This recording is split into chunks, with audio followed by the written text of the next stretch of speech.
Holy moly, holy moly. All right.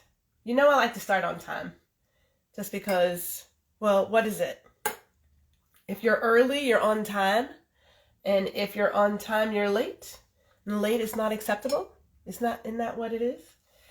All right. It's cool. It's all good. It's all good. We are getting ourselves together. Getting my tea together. And then we're going to bring our guests on. Man, it's been like, what, a week or two? I think it's been a week or two.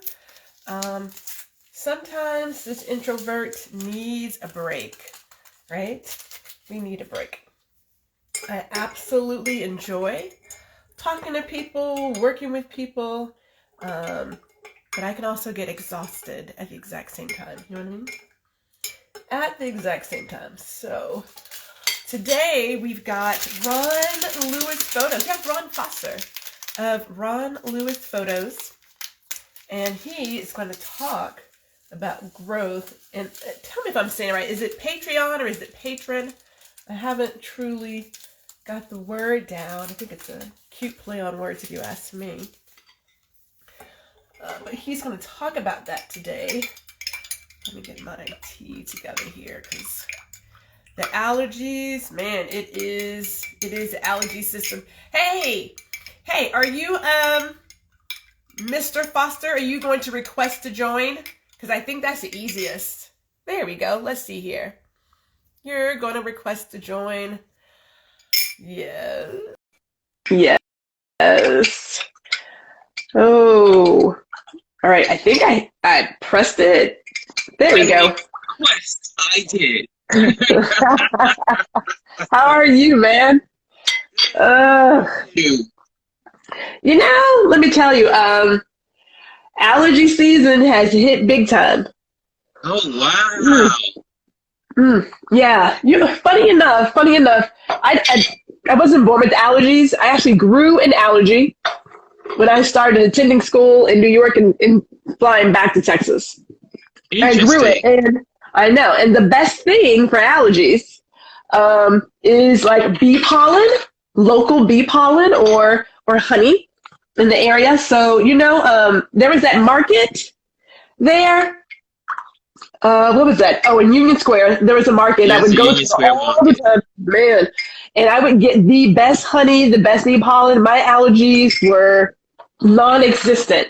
I'm having a hard time finding local honey and bee pollen here because the trees are not the same in all these cities. Like, they're just not. So, are there bees in Texas? there are bees in Texas, but so like I tried some bee pollen from Fort Worth, but what's in Fort Worth is not necessarily in Arlington. It's not the same plant. Gotcha. So these bees that are slipping and dipping into all the flowers didn't do enough in Arlington, so it didn't work for me.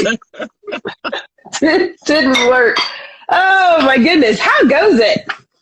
Oh, today it's busy. Yesterday, I was telling earlier on my Touch Base Daily, I was sharing with folks that yesterday I have a new interior design client, so I'm excited about that. I say without my interior design and my photography together, I would have to go work for somebody. I have two of my favorite loves, and they are producing revenue, which is great. And the client I'm going to be doing, and he got architect is in place, the contract is in place. So this is a really good job. I'm going to be doing the interior design for it. And I'm excited. Then my other interior design client, she calls me last night while I was with another interior design client. And she was like, oh, Ron, I just want this to be over because we're working on her project for about a year now. And we don't realize designing a home is not like you see on TV on the shows. It takes usually a year to design your home. And because we did the living room, the dining room, the bedroom, the hallway. And so she was like, Ron, I thought you wanted to get rid of me. I said, absolutely. absolutely not. You're going to be my client forever.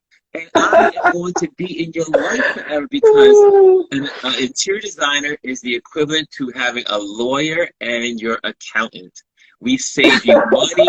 We know about you. We stick with you through the children, through the marriages, through whatever's going on. We are there for you. And we design your home based around it every time you go through a life change. And so she was like, you know, we went beyond our budget, but, you know, there's that room on the side of my bedroom, and I want it to be, I need something done with it. I said, absolutely. You're not going to say, well, you really don't need it. No. You would do what's right. I know you would do what's right. So absolutely. Let me back up for a second. So this morning's daily meditation was to send love and kindness to all the people who support you, right? And so I was running through like all these names in my head. I was like, so it's only fitting that you would be on Small Biz Bites today because we have been through a lot.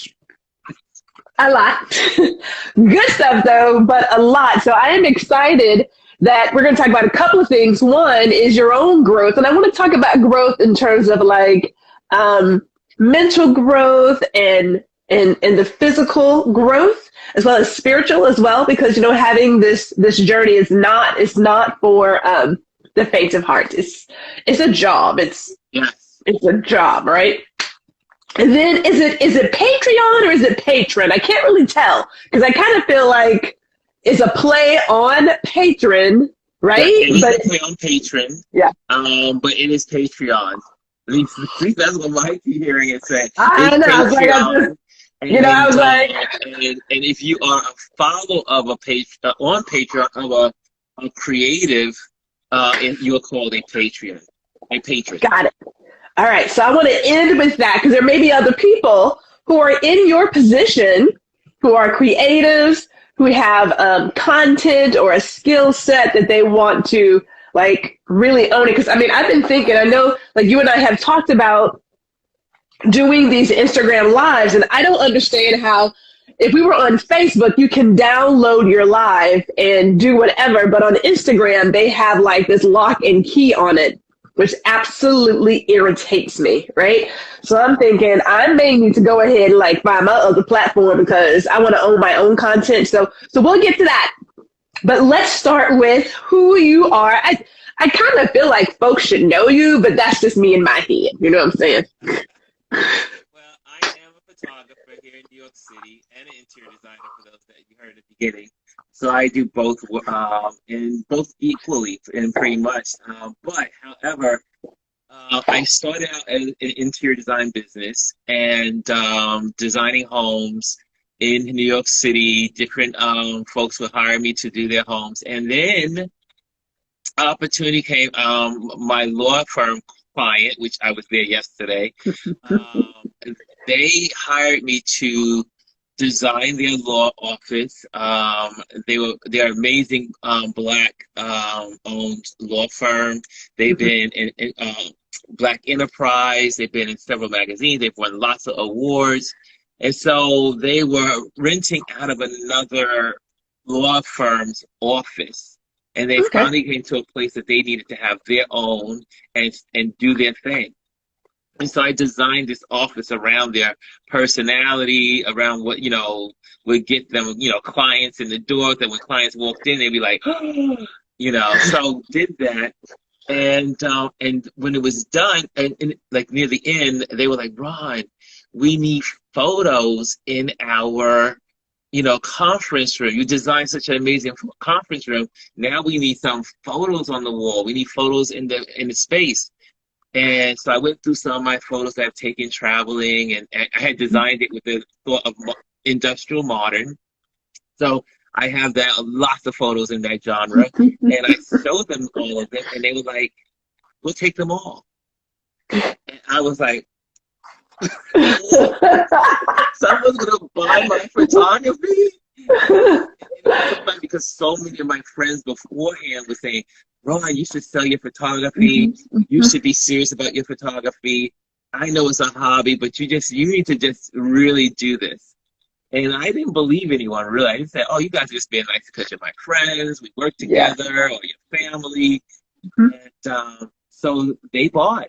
And that's when the light bulb went on to say, wait a minute, if this client wants my photography, Mhm. I probably can sell my photography to my other clients and give them a library and a resource of gallery quality Yeah. work without my clients having to pay $20,000, Yeah.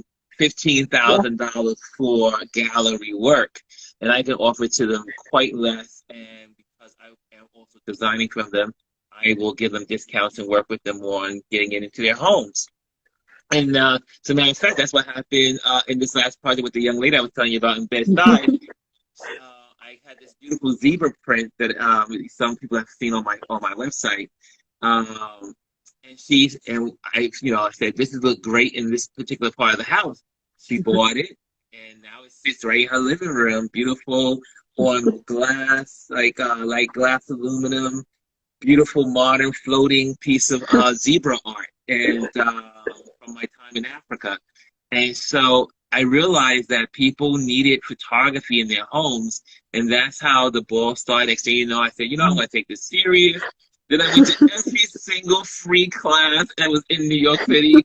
I went to Adorama. I went to P&H. I went to Sony. I went everything that was free. I went to. That's how I learned my photography. And opportunity came. I was in South Africa.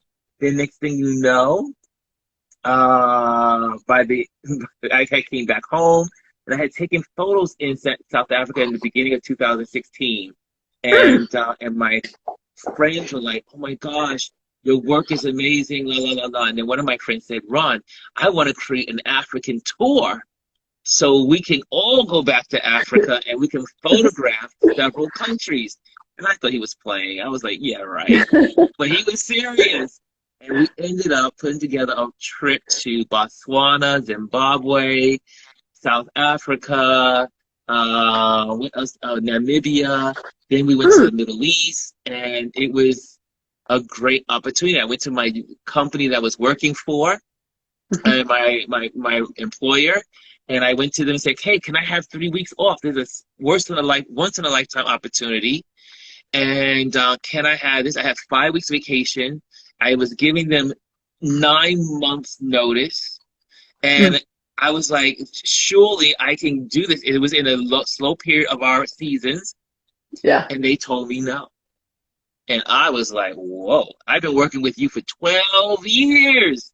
My friend said 12 years a slave. And I was 12 years with this company, and have done and trained everyone, done everything I could do for that company, loved them, be with my coworkers, do the best I could at that company. And they told me no. And so you know what I did? I went downstairs, called my friend, said, guess what? Book the trip. And he was like, they said yes. I said no. They said no. He said, so what are you going to do? I said, December, I'll be handing in my resignation and starting my new life. And that's exactly how I became a professional photographer, because once I said yes to me versus the no, and get all hung up on the no from the outsider, I began to take on life. And I tell you no lie, as soon as that I say yes, all the doors start opening. I start meeting people. As a matter of fact, when I say that very day, I went back to, I was in a place in retail. I went to the floor, and I went to help a customer. And the customer, St. Kelsey, said, oh, we're trying to find we're waiting for a big space. We just came from Africa. We're living here in New York. We are. And I said, where did you live? She was like, oh, we lived in Botswana. My wife is the ambassador for Botswana. And I was like, you got to be kidding me. And I was like, I just booked the trip to go to Botswana. And they were like, oh, you got to look us up, give us your number, la, la, la. And this is who you need to connect with. And from that point on, it was like that. I would end up in another space, and someone would say, oh, I'm doing such and such. I'm like, oh, I'm going to Africa. By December, so that was in February. By December of the end of the year, December 16th, December came along on my anniversary at the company. I walk in, Uh-huh. and they're like, oh, you're early. Your shift is not until later. I was like, no, baby, my shift is over now. And I handed in my resignation, and I never looked back. And I have to say, it was the best move I ever made. Like I said, when you put yourself first, trust your gut. And I look at that. I went to my friends. I went to Gwendolyn. I went to several people. Said, "Hey, this is what I'm going to do. What do you think?" And I got across the board. This is your time, Ron. Go for it. And I'm telling you, every door I needed opened up, and they still do. It's like this week. I was like, okay, how am I going to pay my mortgage this week? The solutions are slow this month. Next thing you know, last night, the client calls me and says, Ron, it's time. I want to pull the trigger on this design project. It's the universe. Like, it's often said that at that moment of commitment, the universe will conspire to assist you. That's real. Right? Now, we do have to say you do got to put in a little bit of work, because I have been asking for the winning lotto numbers for like years, and then my dad said, but you don't play. I was like, yeah. So I kind of need to put like at least $1 in, right? Like I got to put $1. What was that thing? The slogan for New York, $1 in the dream. Remember that back in the day? $1, yeah. $1 in the dream. Well, I've been dreaming, but I haven't put that $1 in. So I guess I'm the same way. My buddy, he plays all the time, and I keep saying, "Oh man, I wish I could win lotto, but I don't play." I know, right? It's like you gotta play. So you do have to do some work, because think about this. So like if we go back to the couple that you met, who had just come over from Botswana, it wasn't just, hey, I can help you. It was having that conversation and telling people about what you're doing, what your aspirations are, what your dreams are. So often, and you mentioned this, I think the other day, a lot of folks like to hold their dreams and ideas and things close to their chest. Now, I'm going to say this. I get it that you may sometimes believe that somebody would steal your idea. I've had folks who don't want to like even share baby names. They want to steal my child's name. It's like the name, but okay. But if the people in your circle are people that you don't trust and that they would steal your idea, then you got the wrong tribe. Like you need to get these other people, right? Because we have shared ideas like how many times? Thousands. Yeah. It has never been, I'm going to take Ron's idea and go do bless. Like that's just, but if you want the universe to, conspire with you, and you want others to support you in your dreams, you're going to have to talk about it. It just can't be, well, I kind of want to do this, but I'm not going to say anything to anybody because I don't want anybody to take my stuff. It's like, what kind of, like, I don't know how you operate in that position. I just share stuff because it's like, look. You bring up a good point. My client, one of my design clients, she became a friend. She's almost like a second mom to me. But I met her as she was my design client. She came to my place of retail business, and she found me. And next thing you know, we became friends. And I went to design her home, and we became best of friends. She's invited me to galleries, all kinds of stuff. We eat together, we do things together, and she's fabulous. And so when I decided to take this opportunity, I went to her and said, because she has been all over the world, she's traveled, she's well-seasoned woman, she's smart, and own her own business and everything. I said, what do you think about this? And she said, Ron, it's your time. It's your time. And in her second statement, Ron, keep telling the world what you are doing. Mm-hmm. She goes, as long as you tell the world what you're doing, people will respond. You have a story. And that's all I've been doing. I've been telling my story ever since 2016, and it has opened doors. And people sometimes go, "Ron, I can't believe it," or they'll call me and say, "That is such an inspirational story. I would have never." I was like, "Wait a minute, at 52." See, you're thinking about it. At 52, I was leaving my job with a consistent salary. As much as I can talk about that another time, but I left at 52 to start a whole new life. But it also definitely, I don't want to paint it as it was like a ball game in a park. It was like easy. Yeah. It was a lot no. of research, a lot of preparation. I refinanced my home. I restructured my finances. I paid all bills. I did all the things I could do over the year. I went to classes. Like I said, when I told you I went to training classes, workshops, I was in workshops at lunchtime because the store that used to have these workshops would be on the block. I would get my pizza, run across the street, go into that place and learn and learn and learn and learn. I did that for a whole year. And I got on Eventbrite, and just every free workshop I was in. I didn't care. I was shooting with a Nikon, but they said Sony or Canon, I was still there because I wanted to learn. From all these seasoned photographers, and it paid off because I had never shot wildlife photography before I did it, and I had never done landscape photography before I did it. And next thing you know, that is what some of the work I'm known for is my landscape and my wildlife, and also my city urban photos. And so you never know, but I learned all of it because I was in every single class. And people are like, "Brian, you shoot so many kinds of photography." I say everything except for babies and weddings. Yeah, we can talk about babies and weddings. Not on this one. But we'll talk about babies and weddings.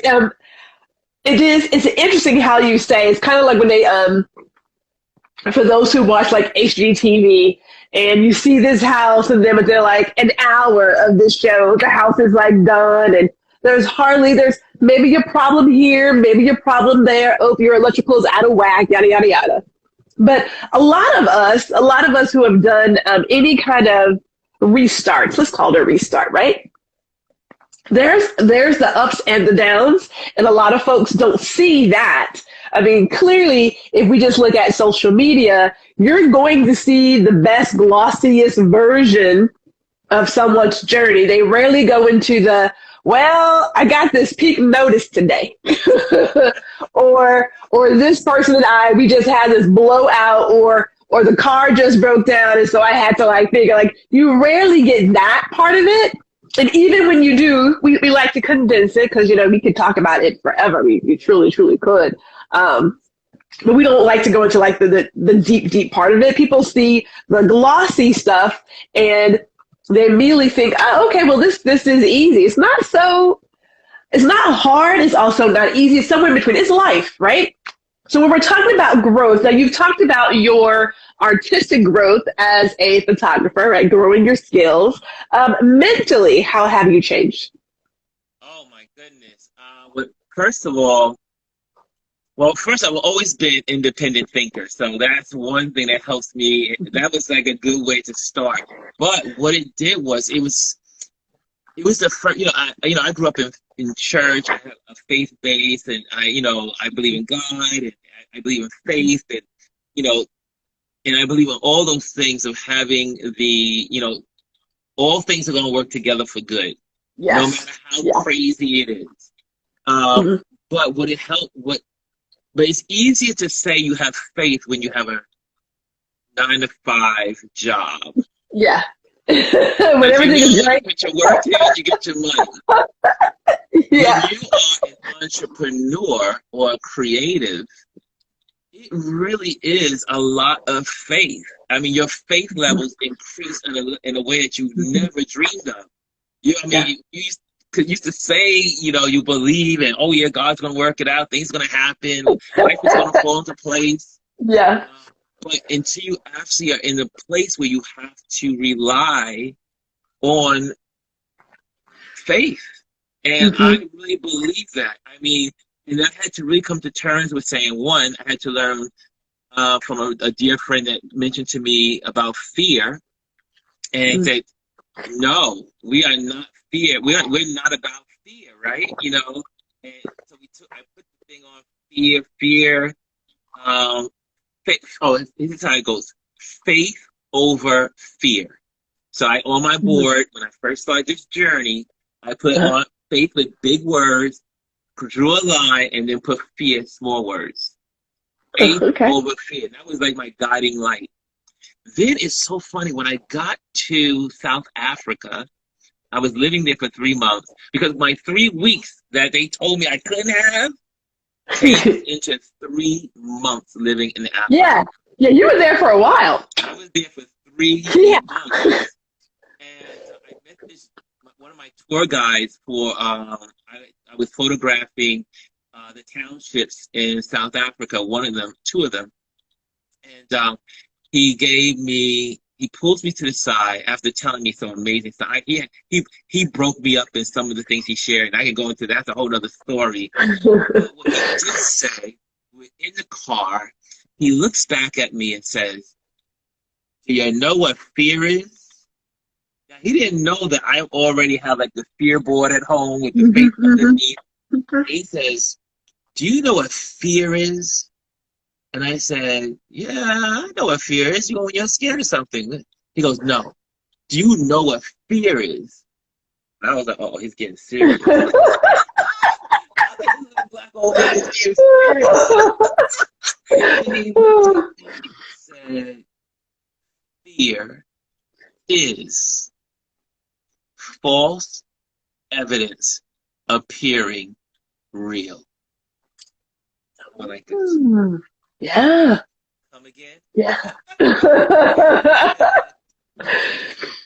Fear is false evidence appearing real. And I was like, drop the mic, baby. He dropped the mic. This old man dropped the mic on me, and my brain was like, and I said, it's so true. Yeah. We fear things that we don't know. We fear because we don't know the outcome. Our brains automatically, like let's say you go to, like, I'm a hiker, so I climb rocks. I hike, but part of my psyche is always dealing with fear. Yeah. Am I going to hit the wrong cliff? Am I going to hit the wrong rock? Am I going to hit the wrong boulder? Is it a longer drop than I see in my head? Is my vision right? I was just in Iceland last year photographing the volcano that was erupting. And that was one of the hardest hikes I've ever done in my life. Because also I'm older. And when I used to hike freestyle, I didn't have to wear glasses. So now I wear glasses, and my vision doesn't tell me a true story of my steps. That's not the real ground. You still got a little more to go. So it proved to me, this journey has proved to me mentally, fear is false evidence appearing real. And I live by that every day, every single day of my life. When I get that moment of, oh, the bills are not going to get paid. Oh, I didn't get enough clients this month. Oh, how am I going to make it to the next project? Or you got an art show, photo show coming up. How are you going to pay to get the art on the wall? Every time. The fear is just not knowing. And when I've learned that not knowing creates false visuals or false thoughts. Because at the end of the day, when the reality came through, it was always something different. It was always better than what my brain gave credit for. So There's a lot of unlearning in there, right? There's a lot of unlearning because, we are taught, you think like as kids are so creative, they don't know any better, right? The sky can be green, the grass is blue, like everything is just, and then somewhere along the line of education, we kind of squash those creative ideas and we start like boxing ourselves. So to unlearn a lot of that, unlearn the idea of staying in your lane, keeping yourself like here versus going for the gusto. That's a lot. I mean, even the fact that you had mentioned a couple of times about like age, right? Like, you were what, 52 years old? 52, is that what you said? Well, now I'm 58, but I left my job at 52. Who was that? Was it, and I'm like, holy crap. was it, I'm trying to think. I think it was Vera Wang, wasn't it? Vera Wang who started her business, what we'll say later in life. I think she started in her mid-50s.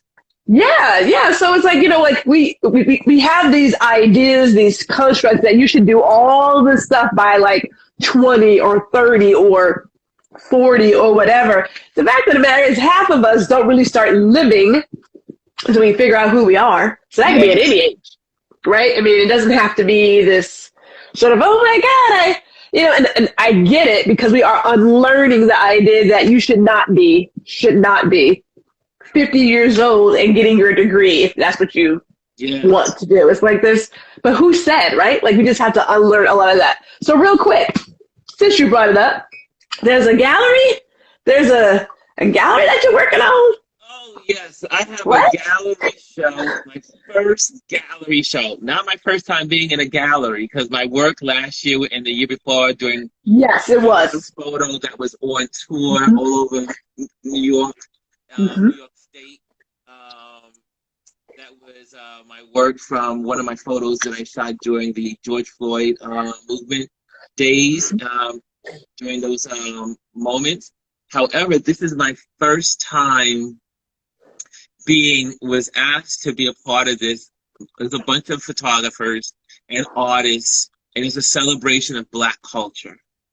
And so they approached me first, and when you go on the page, you have my name first, and I'm like, oh, am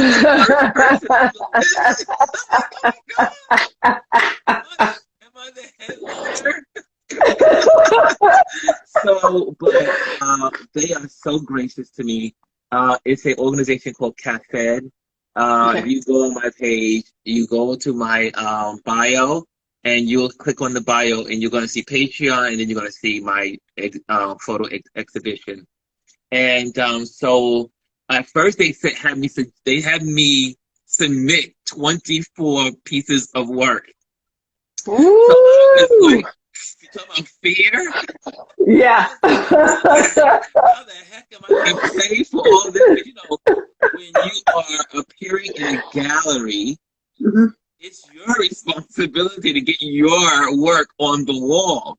They provide the space, they provide the accommodations, but when your work is in a gallery, you have to provide the work.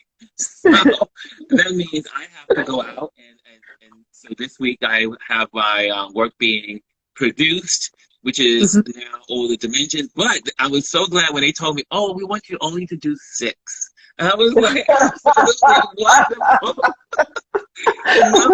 No. I was like in my head, I was like, this is gonna cost me $2,000. I don't have Yeah. What's so funny? It was that thought. Because I never give up. Now that is one thing I will not do. I will restructure the board. I will restructure the plan. There's a plan A, B, and C. Yeah. And, so when I thought I had to do 24 photos and pay for those things to get on the wall, I said, how do I raise money to do this? And I remember I had started this Patreon. I started this Patreon account when I first started this journey because one of my coworkers at the old job said, "Oh, you're going to start this journey. You need Patreon." And Patreon was new back in the day. So Yeah, it was I will like talk about that more in 2013 or depth. something. But Yeah. what happened was, because of the gallery, and I am also, because I have so much pride, and God has to help me with this. But I have a lot of pride and don't ask for help. I am not I do Mm. everything on my own. I try not to ever ask for help. I will find a way to get it done. And so, but I realized, I said, you know what, as an entrepreneur, I can't do everything. No, I no. just can't do it all. And I was like, so how do I raise money for this gallery showing? And I said, I don't do a GoFundMe because I don't believe in doing a GoFundMe for personal gain or for personal work. Yeah. I believe in GoFundMe for emergencies and helping others. Mm-hmm. So I was not going to do a GoFundMe. And then I said, "Oh yeah, that's that Patreon thing. That's what that's all about." And I said, "I need to do this." And still, even with trying to do this for a long, let me tell you, I've been trying to do this thing for a long time. But I did finally did it. I committed to doing my Patreon account. I locked myself in my room, right here, for 2 days last week, 2 weeks ago, and said, I'm going to get this Patreon done. Because why? Because I needed investors. I needed my friends and my family and the followers that I provide work for, content with, that they can chime in and be a part of my growth. And that is a humbling experience for me, because I am not one to ask for help. So for me to ask my friends and followers and family to help is that's like a total talk about growth. That's mental, emotional growth for me. And I'm very proud of the growth. And I created it. And already it's been a week now, a week and 2 days, and I already have 8 patrons. Which Congrats. I was like, oh, wow, I got 8 patrons. And it will only, and I really haven't, it's only been a soft launch of this Patreon account, but it is a way for me to raise money for, like, getting work on the gallery wall, work for if I want to do a book in the future, or things that you want to do and build and create content for your followers. It's also a way to say, you know what, I have all these friends and people that invested in me over these going on 6 years now, it's 5.5 years. I wanted them to be able to invest in me, but I wanted also a way to give back to them. Yeah. And that's why Patreon was my choice of doing that. I think it makes sense because a lot of us who start our own business or something, sometimes we assume that our family and friends should be our first customers. Not so much. I can see where maybe a family or friend can be like a taste tester or like a test subject, but I know that my family is not my target market, like they're not, right? But there's other ways to support your loved ones. It could be sharing the news, sharing the word, sharing products, or it could be like through Patreon where you're like, you know what? I'm going to do what I can to help you and support your journey because I believe in your journey. So let me do what little bit that I can do to say, yeah, I'm so proud of where you're going. And Gwen is one of my Patreon investors, and it's such a beautiful feeling. And, you know, also what I've learned in this too is, and they always say you learn this, is that you know, a lot of people, when they don't have to put money into something, they got all the words. They're like, oh, you should do this, you should do that. I'm supporting. Oh, my friend. In the New Yorker. That's my friend Ron. Oh, his work was at National Geographic. Oh, that's Ron, and he's got his work here. Yeah. He's a photographer in New York. And however, a lot of those people that chime in the loudest They don't even know how to be a silent investor. It's that showing up. It's that showing up, man. Who are you telling? It's the showing up. And I'm not Yeah. mad at them. I'm just saying No. it was so interesting. It really, but what it does for me, it helps me to focus on the people that are focused on me. Mm-hmm. And which is, I think that, like, for instance, when someone's a Patreon, on my Patreon, I want to give them photos. I want to try to give away the store. You know why? Because a lot of my work is just sitting in the cloud. So if I give my Patreon folks a photo to download every month or every quarter so that they can Yeah. put on their wall or put on their desk or on their screen, then it's worth it. I have millions, I probably do. I have a million of these photos in the cloud of all the years of photographs. Mhm. Why not give those to my Patreon? So those people are investing in me, Yeah. so now I can give to them. It's not like Instagram where I'm on here, love the platform, but most of the people are just passing through. Yeah. They're not really Yeah. committed to you. Just let us. Yeah. However, along the way, you do find those that invest in you. And that, I mean, I started this Touch Base Daily as a test of trying to build my confidence up in video, which it is because look, I'm talking to you. You're not confident in video? I What? set out to do this every single day, 11:15. I am on video, or should I say on Instagram Live, talking about this life, just whatever I'm going through, and what's going on, what I've been through, what my day, or I could hear from the group. And what I've discovered is that there are, I would say, 7 people that are constantly, every chance they get, they're tuning in. And and they invest in me, and I am so honored. There's one gentleman, his name is Amit. He lives in India. He tunes in every day from India. It's his bedtime when I'm on, and it's our 11:15. It's our lunchtime. And he tunes in and he sends me text. He says, "That was great, big brother."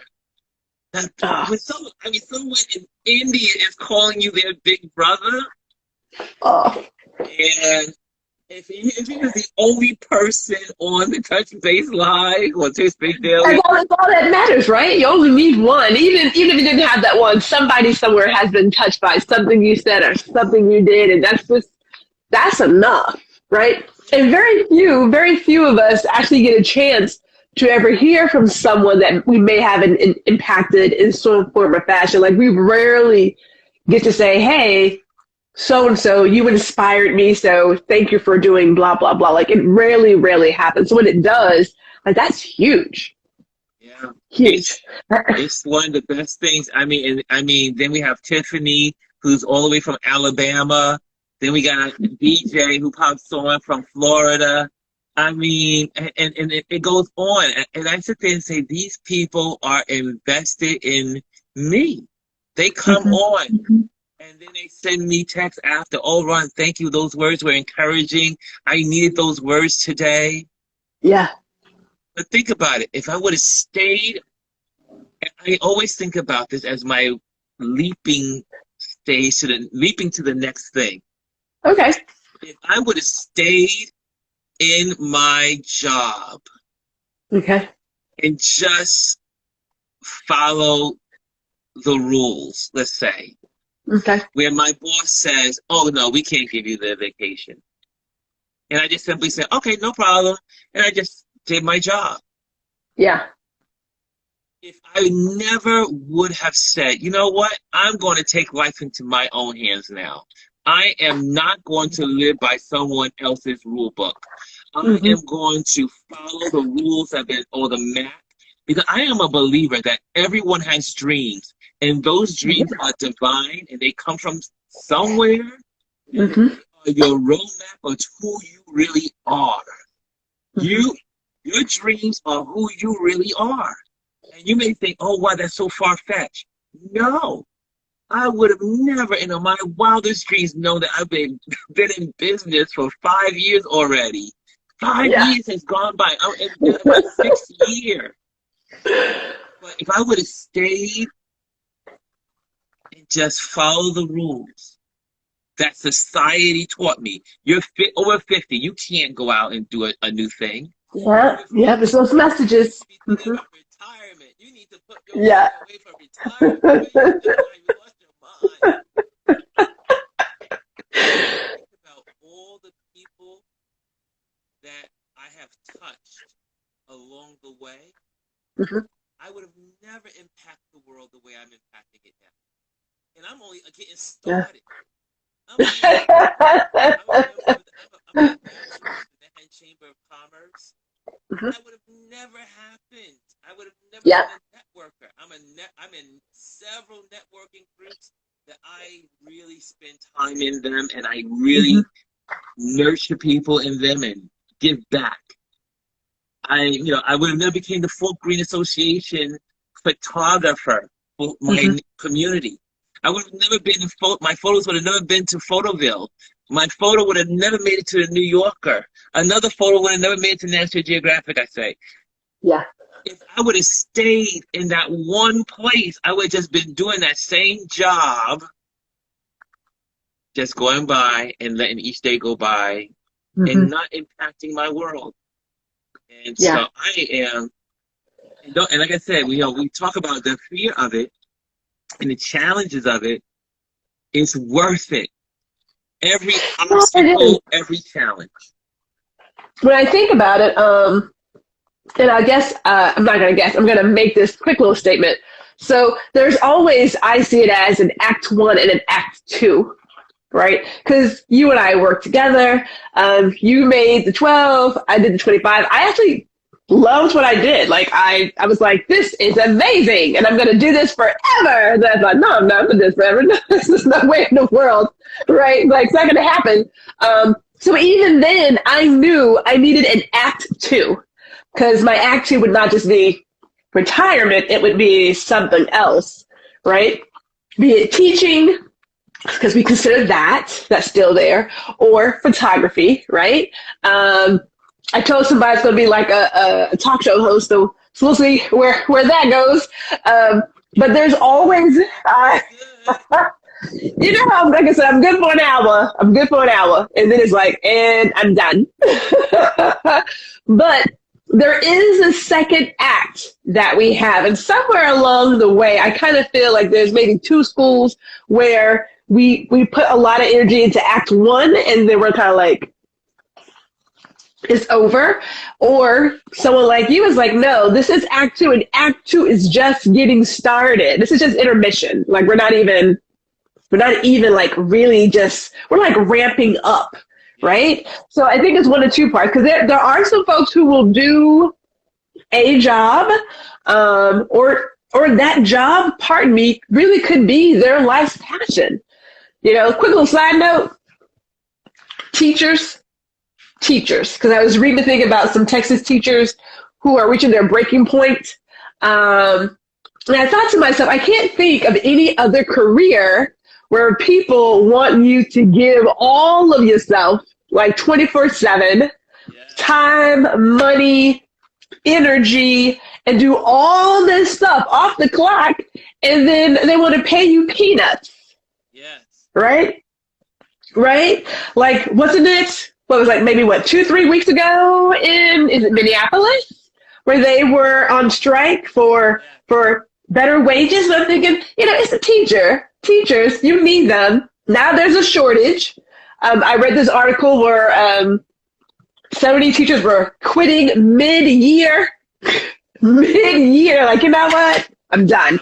And I gotta think, like, that was, and probably still is, their passion, their dream, but something somewhere just sort of like, I don't want to say corrupted it or something. It's just, and people are like, how can they just walk away? Well, it's still a job. And it's still, I mean, we love photography. It's still a job.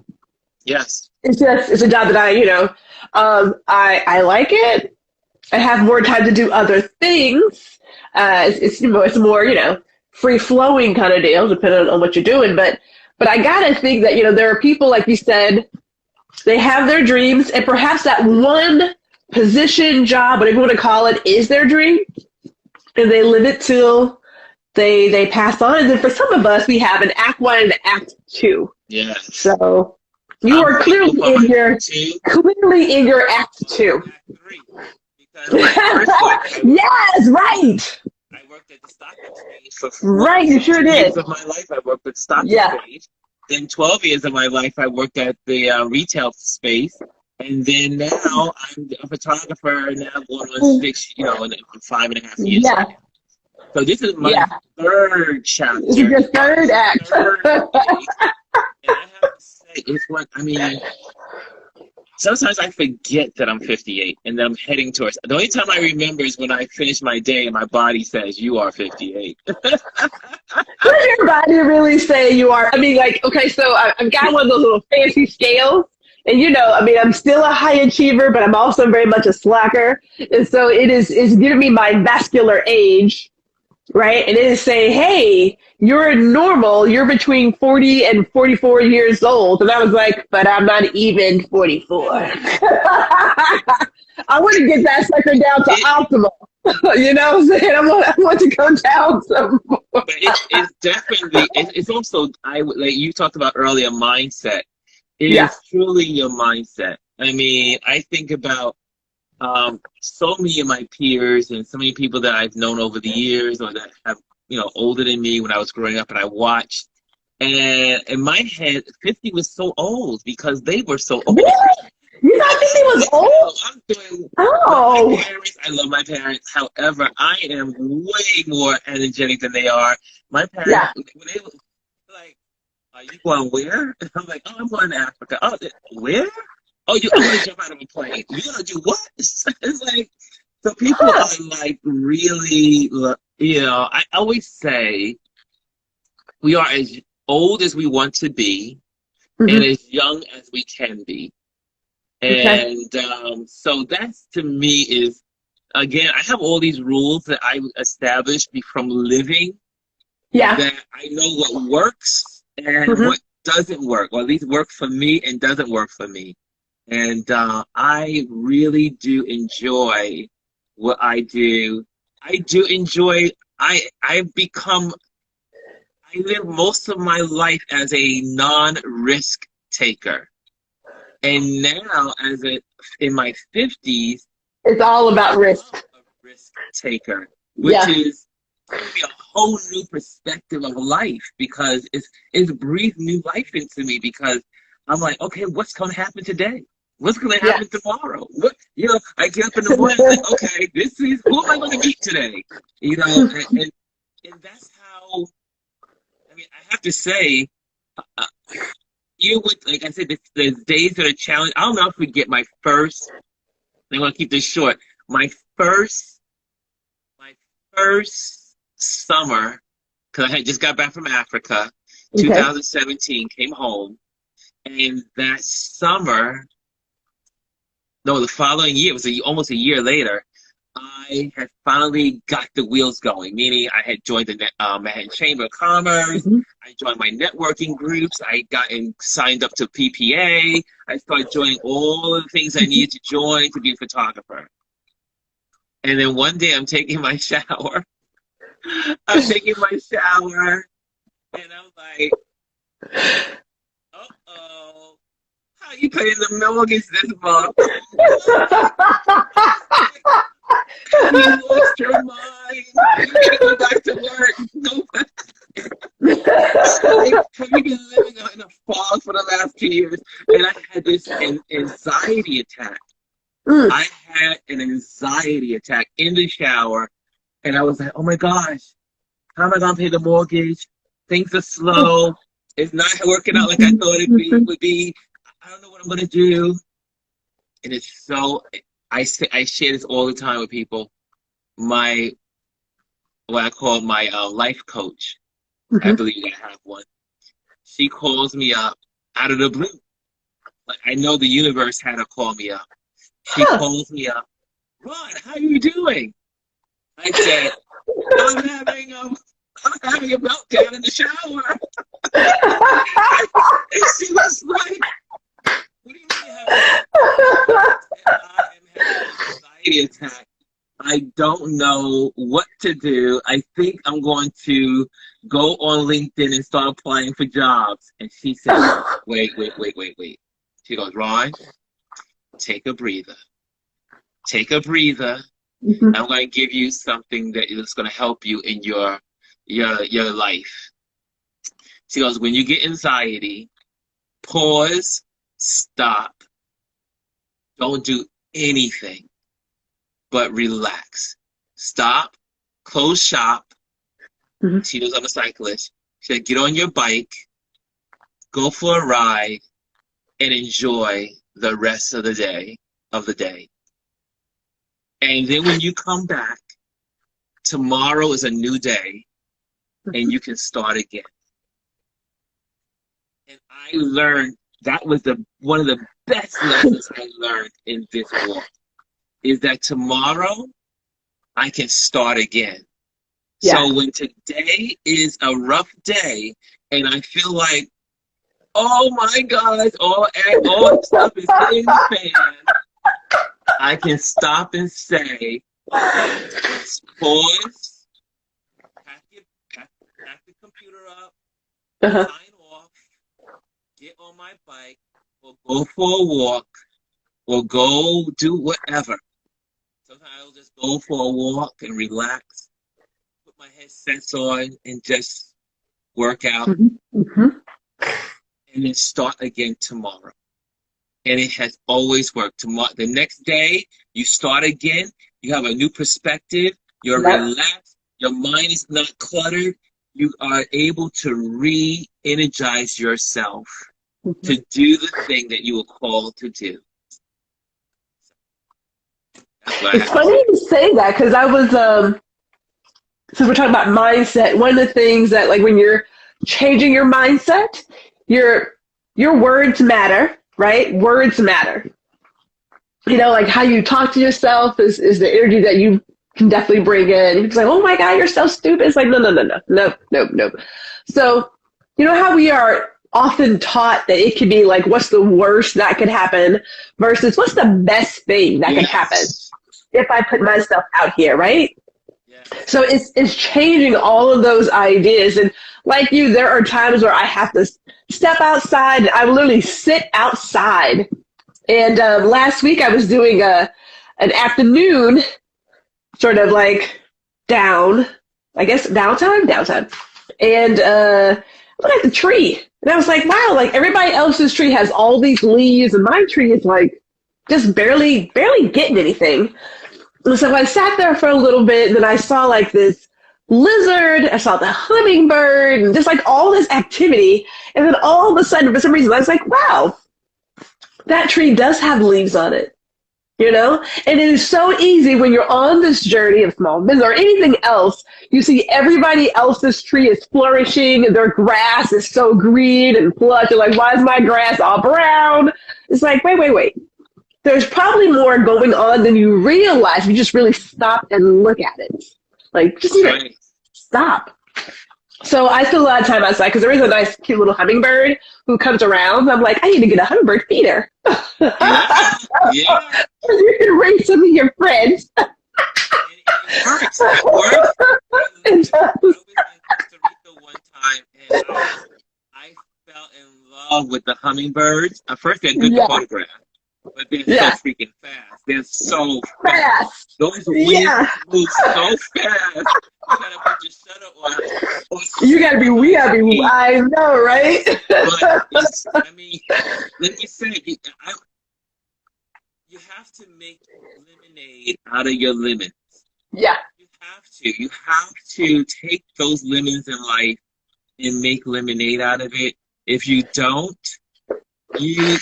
all of us could lose our minds. All of us could get into depression. Yeah. All of us Yeah. can say it's over, I'm done, I can't do anything Mhm. else. It's all mindset. And that's not to say, there's challenging moments for people Mhm. and people are going through certain things. But I am a believer One is you got to hold to your faith. You got to Yeah. hold to your faith. Yep. Stand in your faith. Stand strong in it. And believe if God is going to feed the birds, and he's going to feed the animals, he's Yeah. going to feed you. Mhm. So I look at it. And every time I've been fed, you can see I am not starving. I've been fed. I say it is true. If God can take care of the smallest of creatures or the biggest of creatures on Mhm. earth, he can take care of you. Yeah. And man, I mean, it's this journey is it's a journey. You know, Yeah. it's like me hiking. You know, some rocks are bigger than others. Some boulders are harder to climb. But at You the know, I end of haven't it, done any you get to hiking the top of lately. the peak of that mountain, and you look over the valley. You know, I'm reminded because I know for myself, this has only been 6 months, and I'm such a can we get there yet? Sometimes like, are we there yet? But it is, I'm the runner. It is a marathon. We're like mile 6 out of the 26.2. But I do think about the one time I climbed Bear Mountain. I think I told you this. I did it by accident. I did it. Okay, I'm just go ahead and say it. So, like when they say paved trails, okay, I'm about the city of like Central Park, right? So, Gwendolyn goes to Bear Mountain in like low-rise jeans, a handbag, and a t-shirt, and some sneakers. And I'm like, oh, paved trails, okay. And so, find myself walking around the lake I was like, why are we not finding this trail? And then we realized that there are markers on the trees, right? And so, next thing I know, we have climbed up this mountain. Now I know a lot of folks saw a lot of extra something when they were coming up behind me because I didn't anticipate. But next thing I knew, I was at the top. And I was like, wow, this is a beautiful view. As the bus rides past me, I was like, I just could take the bus to the top. Like I would have done that because, what can I tell you? But I get your point. There are places where, like, yeah, you have to do the work. You really do have to do. There's a lot of work involved. You got to pace yourself. And every mountain is not just one race to the top. Yeah. Yeah. Summit 2, Summit 3, Summit 4. Have you ever seen the hikers of Mount Everest? They don't just go climb, one full, just go up the mountain. They got to start at base 1, base 2, base 3, base 4, until they get to the top. Places there. Yeah. Yeah. I was kind of shocked. Climbing or doing something that requires you to do the best you can do. Same thing when I do my cycling, when I do a Century Bike Tour. You got to stop in between to get food and bananas and nurturing. Hydrate. Marathon runners. They you need pickle juice? hand out the bananas, hand out the water. You got to take moments, and it's okay. So, I mean, did I answer all those questions today? You answered all of them because, like, we covered growth. We talked about Patreon. I do want to, for those who are tuning in or who watch it later, when is the gallery opening and where? The gallery's opening on June 10th. Let me get that for you really quick, and you'll have that. But it's June 10th is the day. And it's going to be on the east side of Harlem. Okay. Here in New York City. I know. I'm due for my summer trip. I'm due for a summer trip. Yes, and it is. You can go to the website. It's called CAFED, CAFED. As a matter of fact, what I'm going to do is I'm going to switch this camera and take it step by step. If you go to my page. You can click on, my page is Romulus Photos. You can click on this beautiful little icon here. Oh, here we go. There we go. It says Linktree. You click on that. You go there, my Patreon, and then it has my June photo exhibition. Got it. Click on that, and there you are. And then it tells you the whole. Look, there I am. The first name there. Look at that. Meet the artist, Ron Lewis Foster. And it goes through, right? These are all the artists that are going to be featured. They're all from different backgrounds, and it's going to be so amazing. I'm so excited to be there. There's little old me, and so many cool people celebrating Blackness. But what you do is right at the very top of the page, as soon as you log on, it says "Get your ticket." Okay. You click on that, and it takes you to Eventbrite, and it's a free event. What they need is to take a count of who's going to be there. So you don't have to pay money for it. It's free. See that big thing that says free? And then here's the information. June 7th, it actually is a soft opening, but the 10th is where they're gonna have the events. It's the grand opening, and it's gonna be open from the 7th through the 22nd. But the big day is June 10th, where a lot of friends of mine are coming into town. I'll be there off and on, but that's the big day for all the artists. And the location is all here in this Eventbrite. So if you just log on to that. Okay. I like it. You know, that's the hub's birthday. It is the hub's birthday. But he likes to spend his birthday in New York because that's where his wife likes to go in June before it gets really hot. Exactly. June is the best time to come. Yes, it's a good time to come to the city. It's the ending of spring and the beginning of summer, and the weather in June here is so wonderful. I mean, you may have one hot day, but the next day it'll be cool. Then it'll be another hot day. Then it'll be another cool day. So come out to New York. If you are in New York City, please come on out. I'm excited about this first exhibit. Me too. I'm excited too. Featuring my work. I won't even tell you, but I want you to be surprised. But at least the curator narrowed everything down from that 24 to the 6, and I'm so happy for that. And but it's going to be great because there's going to be so many artists as well as myself, and I think you're going to have a great time. And so come out. Sweet. Thank you, Ron. Thank you. I think it's going to be great. It's going to be great. Indeed. It's going to be amazing. So I know that you probably have some work to do. Probably. Today I have a photo shoot. There's an event photography. I love my event photography. There's an event going on in Midtown Manhattan today. I will be photographing that event. Mostly I'm doing something a little different. I invested in what's called a photo booth. So you're one of those. Okay. To be doing the photo booth part of this bit. The organization has their own photographer for this event.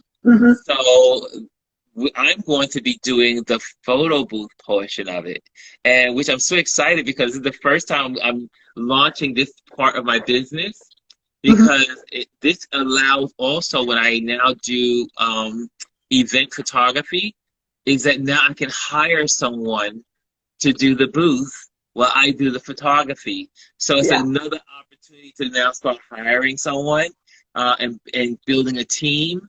So I'm excited about it. So I got to do it first before I can invite someone to do it. So I'm doing it this first time because this is my event. And but I'm excited about it. I went in and did the dashboard. Is it around here somewhere? Oh, here it is. So I spent the whole day and a week, a couple of days putting together, and I'm going to show you real quick before we get off of here. But this is it's like, it says, it has my company name on it. And then you go in, and then you just click your picture there, and they got the ring lights. It's gonna be exciting. It's fun. I have never ran a photo booth before, but I get to And then what's great about it is I'm able to create this, and it's great marketing for my business because Mhm. obviously my name is on it, my business is on it. But when the Yeah. photos go to them, it has the website, my website on there as well. So great marketing. It's gonna be 100 You are people there. always doing it, sir. You're Oh always doing man, it. you gotta find the opportunities. You gotta find the opportunity. Oh, I see JP's in the house. JP is one of my folks.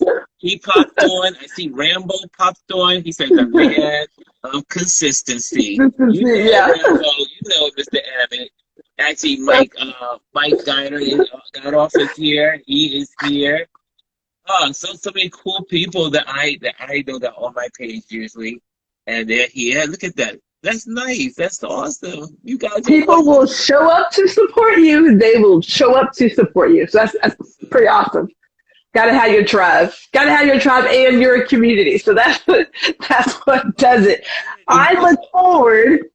I look forward to seeing what happens with your photo booth because I'm sure you'll be sharing that with us very soon, tomorrow, if not the very next day. Patreon, folks. Yeah, I know, right? It's like I gotta check my email on a daily basis now. Well, thank you for always giving me your time, sir. So excited for you. So proud. Like I said, we like to do that sort of June New York City visit. So have to be there for this galley opening. Like we have to be there. Like hello. Well, thank you so much. I'm looking forward to it. Sweet. All right. Thank you, Ron. You enjoy your day. Bye, guys. Bye, everybody. Thank you. Thank you, JP. Thank you, Amit. Oh!